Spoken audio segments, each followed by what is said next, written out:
तो जब भी आप फोन खरीदते हो या आपने कभी टेक्निकल वीडियो कोई टेक की वीडियो देखी है तो उसमें हमेशा आपने देखा रहेगा या हमेशा सुना रहेगा कि इस फोन के अंदर है ना LPDDR4X रैम आता है, 5X आता है और आज के हिसाब से लेटेस्ट 5X अल्ट्रा मिलता है। तो वो होता क्या है, किस काम में आता है, वो मैं आपको सिंपल वे में जितना ज्यादा हो सके उतना अच्छे से समझाऊंगा। तो देखो, रैम का मतलब है सिंपल रैंडम एक्सेस मेमोरी, जो हम बचपन से सुनते और पढ़ते आ रहे हैं, और LPDDR का मतलब है लो पावर DDR। अब ये LPDDR ऐसा नहीं है कि यहाँ पर ये फोन्स में ही है, ये आपको लैपटॉप्स में भी देखने मिलेंगे, जो ARM बेस्ड लैपटॉप आते हैं, या फिर अगर आपको नॉर्मल लैपटॉप्स पे वहां पे भी देखने मिल सकते हैं कहीं कहीं। और एक और रैम टाइप आता है जो आप लोगों को बड़े पीसीज हो गए, अपने जो लैपटॉप्स हो गए, उनमें देखने मिलते हैं। बट वो रैम ऑप्टिमाइज है उन पीसीज के लिए, और जो हम यूज करते हैं अपने फोन्स या लैपटॉप या आईपैड या टैबलेट के अंदर, वो होते हैं LPDDR, बेसिकली कम पावर कंजप्शन पे काफी तगड़ी परफॉर्मेंस निकाल के देने के लिए। और देखो, ये जो LPDDR रैम है ना, ये बेसिकली आपको ये लैपटॉप में भी देखने मिल सकते हैं। फॉर एग्जांपल जैसे कि ये लैपटॉप्स आते हैं,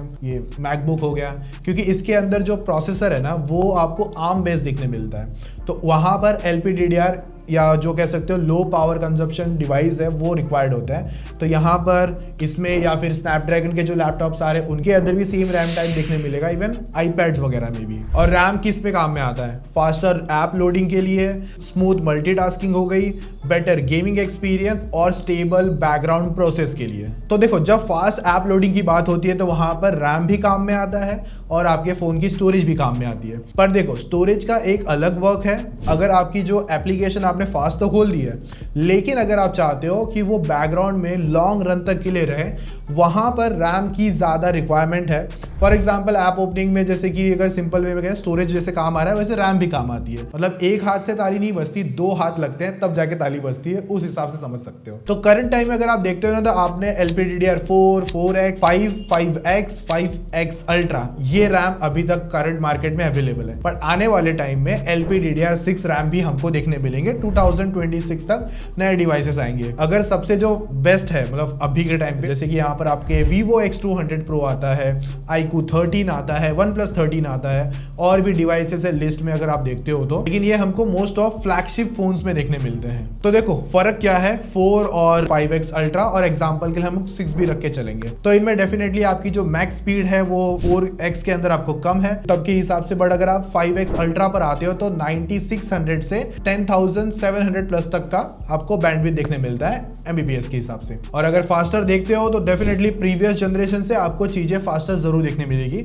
अगर 4 है तो 4X थोड़ा फास्टर होगा, 5 है तो 5X और फास्टर होगा। तो प्रीवियस जनरेशन से हमको जंप जरूर देखने मिलेगा। और एक चीज है, अगर टेक पुराना है तो वहां पर पावर कंजप्शन भी ज्यादा है। और अभी की अगर आप देखते हो तो जैसे कि यहाँ पर 1.1 वोल्टेज लेता है LPDDR4X रैम, और वहीं पर 5X अल्ट्रा जो है वो 0.95 वोल्ट लेता है। तो पावर कंजप्शन भी वहां पर कम होगी ताकि थर्मल्स में बेटर एक्सपीरियंस निकल कर आ सके। इवन यहाँ पर पावर एफिशिएंसी में अगर देखोगे तो मॉडरेट देखने मिलते हैं यहाँ पर आपको LPDDR4X वाले रैम, और वहीं पर धीरे धीरे better, 30% better, even 20%, then 5X better आपको देखने मिलेगा। और इवन जो रैम टाइप भी है ना, वो भी आपको कह सकते हो AI ऑप्टिमाइज देखने मिलते हैं। लेकिन जो आपका LPDDR4X है ना, वो AI ऑप्टिमाइज नहीं है। बेसिक में आप थोड़ा बहुत कर सकते हो LPDDR5 पर, 5X पर आप थोड़े मॉडरेट तरीके से यूज कर पाओगे, और अल्ट्रा तो Gen AI रेडी बेसिकली मिलता ही है। तो अगर आप 4X की लिस्ट में देखोगे तो ये सारे डिवाइसेस आते हैं। मोस्ट ऑफ कह लो 10,000 से 15-20 हजार तक के फोन हमको देखने मिल सकते हैं। 20,000 से 25 इवन 30,000 तक भी हमको LPDDR5 और इसी के आसपास में 5X वाले भी थोड़े बहुत कुछ ऑप्शन निकल कर आ जाते हैं। 5X थोड़ा है ना, मतलब 30 प्लस में मोस्ट ऑफ देखने मिलता है, और जो अल्ट्रा है वो तो 50 के ऊपर ही है, जिसमें से 3 फोन तो मैं आपको फ्लैगशिप वाले बता ही चुका हूँ। अगर बात करते हो LPDDR6 को लेकर, तो ये देखो स्पीड में बेटर होगा 2026 में जब भी आता है। इसका जो मोस्ट ऑफ चांसेस है, ये पहले हमको iQOO 14 या 15 के अंदर समवेयर देखने मिल सकता है, उसके बाद में S26 अल्ट्रा में शायद से आ सकता है। और यहीं पर ये जो रैम है AI इनेबल देखने मिलेंगे, जो built in memory lens for LLMs Gen AI ready देखने मिल जाते हैं। और रही बात यहाँ पर iPhone 17 Pro या 17 Pro Max, ये शायद से LPDDR5X पे या फिर कह सकते हो LPDDR6 पे शायद से देखने नहीं मिल सकते। और लेटेस्ट आईफोन्स पे भी यहाँ पर ये LPDDR5 तक ही देखने मिलता है। और लॉन्च होने का जो टाइम है 2026 क्वार्टर फर्स्ट के आसपास हमको देखने मिलेगा। अभी देखो, अगर रियल टाइम बेंचमार्क आपको है ना यहाँ पर मैं नहीं कर पाया, रीजन देखो उसका बताता हूँ क्यों। मैं आपको ऑनलाइन डेटा और स्टडीज दिखा सकता हूँ। रीजन उसका ये था कि अगर समझ लो मेरे पास ये एक फोन है जिसके अंदर स्नैपड्रैगन 8 एलिट है और इसके अंदर आपको LPDDR5X रैम है। अब ये दूसरा फोन है जिसके अंदर स्नैपड्रैगन 8 Gen 3 है और उसके अंदर LPDDR5X है। तो जब मैं इनको रेंडर पे लेकर आऊंगा ना, सेम प्रोसेसर तो है ही नहीं, अलग अलग तरीके से परफॉर्म करेंगे। और कोई ब्रांड ऐसा भी नहीं है कि लाइक एक ही फोन को अलग अलग रैम टाइप में लॉन्च करता है। तो यहाँ पर ऑनलाइन स्टडीज के हिसाब से देखोगे ना तो डेफिनेटली आपको ऐप लॉन्च ज्यादा फास्टर देखने मिलेगा। 4x से बेटर 5 में होगा, 5x से बेटर 5x अल्ट्रा में होगा। और अगर देखो एक छोटा सा एग्जांपल, जो LPDDR4X रैम है ना, वो 3 से 4 मैक्सिमम 5 एप्लीकेशन बैकग्राउंड में अच्छे से होल्ड कर सकता है। 5x में 8 to 9 10 एप्लीकेशन पकड़ के चल लो और 10 से 12 13 एप्लीकेशन 5x अल्ट्रा होल्ड कर सकता है। यानी कि जब आप कोई समझ लो एक एग्जांपल LPDDR5 वाला रैम समझ लो हम यूज करते हैं। सुबह आपने ट्विटर खोला, उसमें कुछ टाइप किया, ट्वीट करना भूल गए, बैकग्राउंड में आपने ऐप छोड़ दी, आपने जो उसकी लिमिट है 6 से 7 एप्लीकेशन, और डिपेंड करता है कि जो एप्लीकेशन है उस डेवलपर ने प्रॉपर ऑप्टिमाइज कर रखी है। अगर 2 एप्लीकेशन भी होती है बैकग्राउंड में खुली तो भी क्रैश हो जाती है। ट्विटर नहीं होता, इसलिए उसका एग्जांपल बता रहा हूं। तो 6 से 7 एप्लीकेशन के बाद में आपने 7 से 8 एप्लीकेशन 10 एप्लीकेशन खोल दिया तो ट्विटर पहले किल हो जाएगा। तो जो आपने सुबह टाइप कर रहा था तो शाम को आपको याद आया कि भाई कर लेता हूं, तो किल हो चुका है, तो वापस आपको सब कुछ करना पड़ेगा प्रोसेस के थ्रू। बट अगर वहीं पर आपके पास 5x अल्ट्रा रैम होता तो उसमें ना आपको सिंपल वे में समझ लो, जो 10 एप्लीकेशन आपने खोली, 10 एप्लीकेशन तो बहुत ज्यादा होती है बैकग्राउंड के लिए फॉर एग्जांपल, तो आपने सुबह कुछ लिख के छोड़ा था तो आपको शाम को याद आता है, तो आप शाम को वापस आओगे, वो ट्विटर एप्लीकेशन बैकग्राउंड से खोलोगे और टाइपिंग करोगे और आप सीधा प्रोसेस कर सकते हो, क्योंकि यहाँ पर एप्लीकेशन किल नहीं हुई है। तो इसके लिए यहाँ पर आपको सिंपल वे में जो मल्टीटास्किंग होती है, 4 से 10 एप्लीकेशन खोलना, जो सबसे ज्यादा बेटर आज के टाइम पे है, वो LPDDR5X अल्ट्रा रैम होता है। और बैकग्राउंड ऐप रिटेन करने की बात आती है तो वहां पर जैसे कि सिंपल है, 4x से ज्यादा बेटर 5 होगा, 5 से ज्यादा बेटर 5x होगा और 5x से ज्यादा बेटर 5x अल्ट्रा होगा। और इवन BGMI लोड जो टाइम है ना, वो भी यहाँ पर सेम जनरेशन वाइज ज्यादा स्पीड अप लेगा, मतलब कम टाइम लेगा एप्लीकेशन खोलने के लिए। और अगर 1 घंटे की गेमिंग कर रहे हो ना तो वहां पर जो ज्यादा बैटरी ड्रॉप भी है ना, वो 4x में देखने मिलेगा ज्यादा, क्योंकि वो पावर एफिशिएंट उतने नहीं है, वोल्टेज ज्यादा ले रहे हैं, तो उसकी वजह से वो हीट भी ज्यादा होंगे, तो इसकी वजह से बैटरी ड्रॉप होने के ज्यादा चांसेस 4x में ज्यादा है एज कंपेयर 5x अल्ट्रा में कम बैटरी ड्रॉप होगा। अभी देखो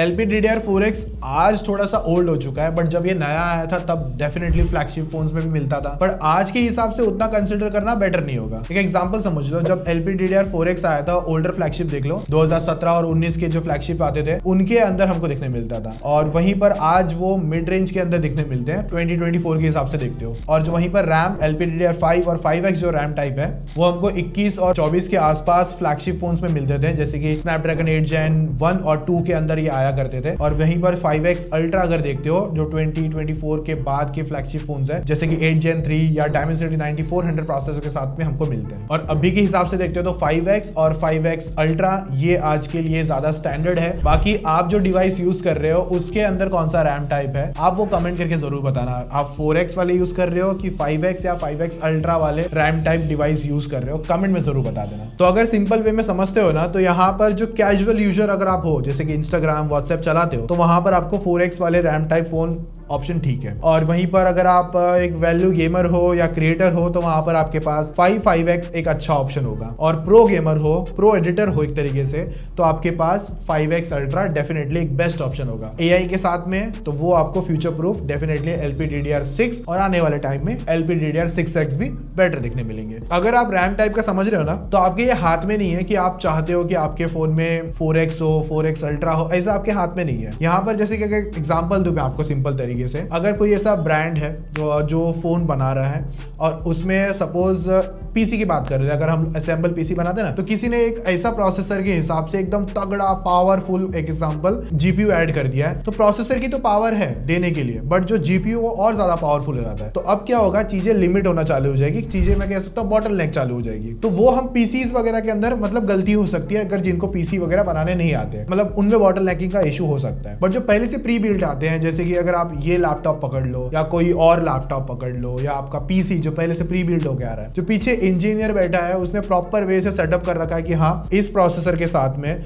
मतलब ऐसा स्नैपड्रैगन 8s Gen 4 के साथ में हम LPDDR4 या 4x वाली रैम डाल देते हैं, तो ऐसा नहीं हो सकता। उसकी वजह से मतलब लो पावर की वजह से जो LPDDR4X मतलब थोड़ा सा कम है as compare Snapdragon 8s Gen 4 से, अगर हम कंपेयर कर लेते हैं तो उसकी तो पावर है ज्यादा देने के लिए। अगर वहां पर वो कंपैटिबिलिटी बैठी नहीं तो उसकी वजह से प्रोसेसर को पावर प्रॉपर मिलेगी नहीं और ना ही वो दे पाएगा। तो इसके लिए प्रॉपर टीम बैठी है, इंजीनियर बैठे हैं कि नहीं भाई इस प्रोसेसर के साथ में ना ये चीज बेटर हो सकती है। और कहीं कहीं आपने ऐसा देखा होगा कि कुछ ऐसे फोन्स आते हैं कभी कभार जिनके अंदर एक अच्छा प्रोसेसर तो होता है, स्टोरेज भी अच्छी डाली होती है, बट जो रैम टाइप है ना वो 4x होती है, मतलब कम होती है, तो जिसकी वजह से कंपैटिबिलिटी प्रॉपर बैठती नहीं है। बट थोड़ा सा बैलेंस बनाना होता है प्राइसिंग को लेकर, उस हिसाब से चीजें हो सकती है। बट अगर ज्यादा ही कम कर देंगे रैम टाइप को तो उसकी वजह से जो प्रोसेसर है वो पावर उतनी दे नहीं पाएगा, बॉटल नेक वाला इशू चालू हो जाएगा। लेकिन इसके लिए फोन्स में हमको ये चीजें थोड़ी कम देखने मिलती है क्योंकि प्रॉपर टीम बैठी है, इंजीनियर बैठे हैं, भाई ये नहीं ये इसके साथ अच्छा कंपैटिबल है, तो वो इशू ज्यादा होते नहीं। ये ज्यादा इशू मतलब एक एग्जांपल के लिए मैं समझा रहा था, खुद पीसी बिल्ड करते हैं उन लोगों के लिए थोड़ा सा ये हो जाता है, मतलब एक कंपैरिजन समझाने के लिए। तो रैम टाइप आपको डेफिनेटली, अगर आपको कभी ऐसा लगता है कि आपके फोन में 4 है 4x है, तो आपको समझ जाएगा कि किन के लिए ज्यादा बेटर ऑप्शन है। मैं LPDDR4 और 4x को मैं काउंट करता हूं एक नॉर्मल गेमिंग, मतलब उतना ज्यादा क्रेजी गेमिंग तो उसके अंदर हो नहीं सकता, बट अगर आपके पास 5x या उससे अबव है तो डेफिनेटली आपका फोन अच्छा खासा पावरफुल है, आप गेमिंग और बाकी अदर मल्टीटास्किंग वगैरह चीजें अच्छे से कर पाओगे और आपके बैकग्राउंड में भी जो एप्लीकेशन आपने खोली है वो ज्यादा देर तक रह सकती है। तो भाई ये वो सारी बातें थी LPDDR4, 4x और रैम टाइप को लेकर जो लोग सिंपल वे में समझना चाहते थे, तो मैंने उस हिसाब से पूरा एक्सप्लेन करा है। बाकी अगर इसी तरीके से कोई और है जो चीजें आप समझना चाहते हो, जैसे कि AMOLED display versus IPS whatever कुछ भी होगा, तो कमेंट में जरूर बता देना ताकि वो वीडियो में आपके लिए मस्त में और ज्यादा डिटेल में अपडेटेड लिस्ट लेकर आपके सामने प्रेजेंट करूं। पर अगर आप ये जानना चाहते हो UFS 3.1 स्टोरेज ज्यादा फास्टर है या UFS 4.0 की स्टोरेज ज्यादा फास्टर है या 1 ज्यादा फास्टर है, तो उसके लिए ये वाली वीडियो चेकआउट कर लेना। बहुत इजी तरीके से इवन डेटा टेस्टिंग के साथ में समझाया, तो आपको बहुत अच्छी तरीके से आइडिया आ जाएगा। तो ये वीडियो जरूर देख लेना। बाकी मिलेंगे और तगड़े इंटरेस्टिंग वीडियोस में, तब तक के लिए टेक केयर, बाय।